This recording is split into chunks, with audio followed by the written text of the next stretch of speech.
כדי להשלים את היעד הזה, גם של חיסול החמאס וגם של שחרור חטופינו, אנחנו מתקדמים בלחימה.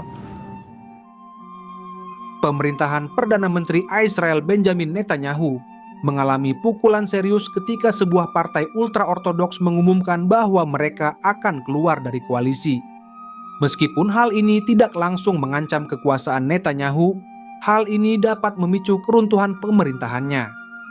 Dua faksi United Torah Judaism (UTJ) mengatakan bahwa mereka keluar dari pemerintahan karena ketidaksepakatan atas usulan undang-undang yang akan mengakhiri pengecualian luas bagi para siswa agama untuk masuk militer.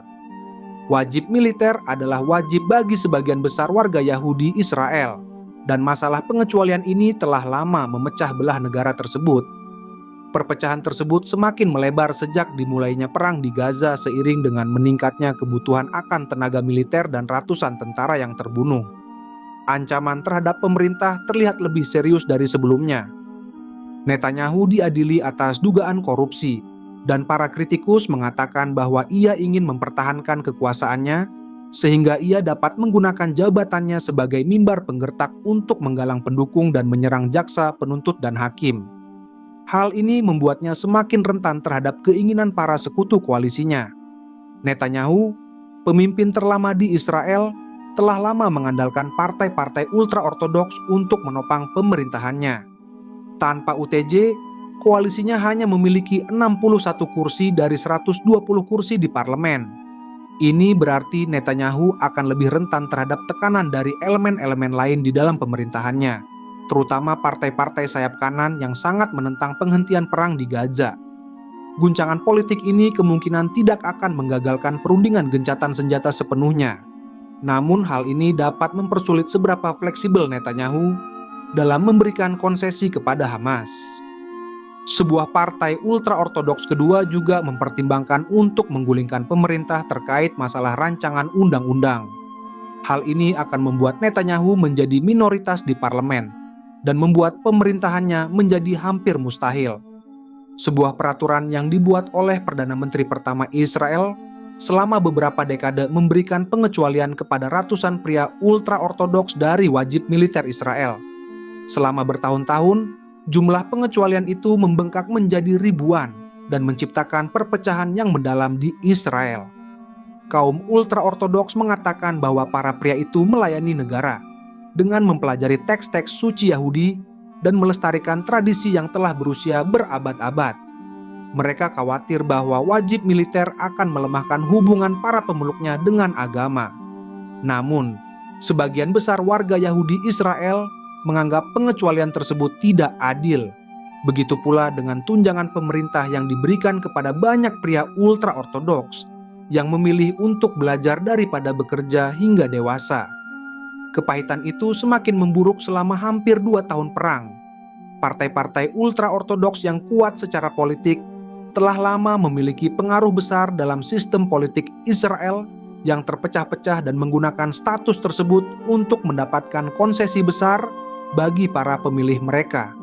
Namun, pengadilan tahun lalu memutuskan bahwa pemerintah Netanyahu harus mendaftarkan kelompok ultra-ortodoks selama tidak ada undang-undang baru yang mengkodifikasi pengecualian tersebut. Koalisi Netanyahu telah mencoba untuk menemukan jalan ke depan pada undang-undang baru. Namun, sebagian besar pendukungnya menentang pemberian pengecualian secara luas, dan seorang anggota parlemen kunci telah menghalangi pemberian undang-undang kepada kaum ultra-ortodoks yang dapat mereka dukung, sehingga mendorong mereka untuk keluar. Pengunduran diri ini tidak berlaku selama 48 jam, jadi Netanyahu kemungkinan akan menghabiskan 2 hari ke depan untuk mencari kompromi. Namun, hal ini tidak akan mudah, karena Mahkamah Agung mengatakan bahwa sistem pengecualian yang lama merupakan bentuk diskriminasi terhadap mayoritas sekuler. Para penentang Netanyahu tidak dapat mengajukan mosi untuk membubarkan parlemen hingga akhir tahun, karena alasan prosedural. Dan dengan reses musim panas parlemen yang akan dimulai akhir bulan ini, partai-partai tersebut dapat menggunakan waktu tersebut untuk menemukan kompromi dan kembali ke pemerintahan. Menteri Kabinet Miki Zohar dari Partai Likud pimpinan Netanyahu mengatakan bahwa ia berharap partai-partai religius tersebut dapat dibujuk untuk kembali ke dalam koalisi. Seorang juru bicara Likud tidak segera menanggapi permintaan komentar. Setelah kepergiannya menjadi resmi, Netanyahu akan memiliki mayoritas yang sangat tipis.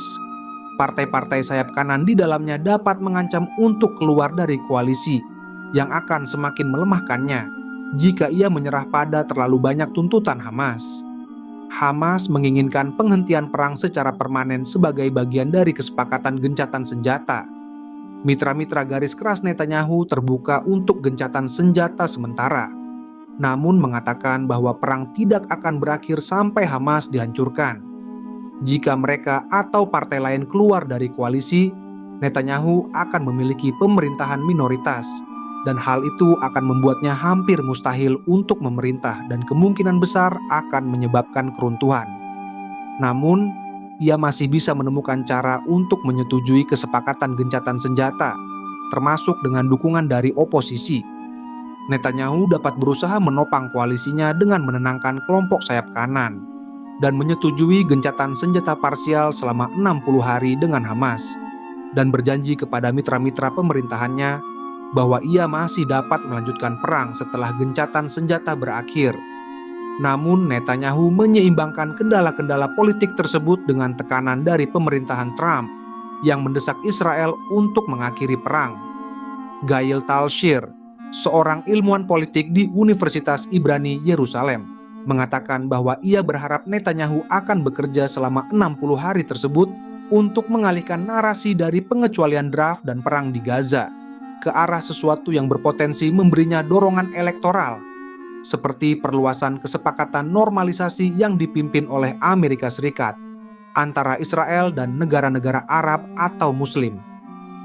Setelah gencatan senjata selama 60 hari berakhir, Netanyahu dapat tunduk pada tekanan Alesian untuk mengakhiri perang dan membawa pulang para sandera yang tersisa di Gaza, sebuah langkah yang akan didukung oleh sebagian besar warga Israel. Pemilu saat ini dijadwalkan pada Oktober 2026. Namun, jika Netanyahu merasa bahwa ia telah meningkatkan posisi politiknya, ia mungkin akan mengadakan pemilu sebelum itu. Mantan Perdana Menteri Israel Ehud Olmert mengecam keras kepemimpinan PM Benjamin Netanyahu atas agresi brutalnya ke jalur Gaza Palestina yang masih berlangsung sejak Oktober 2023. Olmert menyoroti kebijakan Israel yang sempat memblokade bantuan kemanusiaan ke Gaza selama 11 minggu. Ia juga menyoroti jumlah warga Palestina yang tewas terus meningkat di Gaza. Olmert bahkan belak-belakan berharap pemerintahan Netanyahu segera berakhir. Selain mengecam Netanyahu, Olmert juga secara khusus melayangkan kritik tajam terhadap dua menteri sang PM, yakni Itamar Ben-Gvir dan Bezalel Smotrich. Saya berharap pemerintahan Netanyahu ini segera tumbang, katanya. Saya percaya mayoritas rakyat Israel sudah muak dengan kebijakan, pernyataan, dan kerusakan moral yang ditimbulkan pemerintahan ini terhadap integritas moral negara dan rakyat Israel. Paparnya menambahkan, survei di Israel secara konsisten menunjukkan bahwa mayoritas publik mendukung kesepakatan gencatan senjata menyeluruh di Gaza yang juga akan mencakup pembebasan 58 warga Israel yang menjadi sandera Hamas selama ini. Namun, Netanyahu enggan berkomitmen untuk mengakhiri perang dan bersikeras bahwa kampanye militer Israel di Gaza akan terus berlanjut hingga Hamas benar-benar musnah.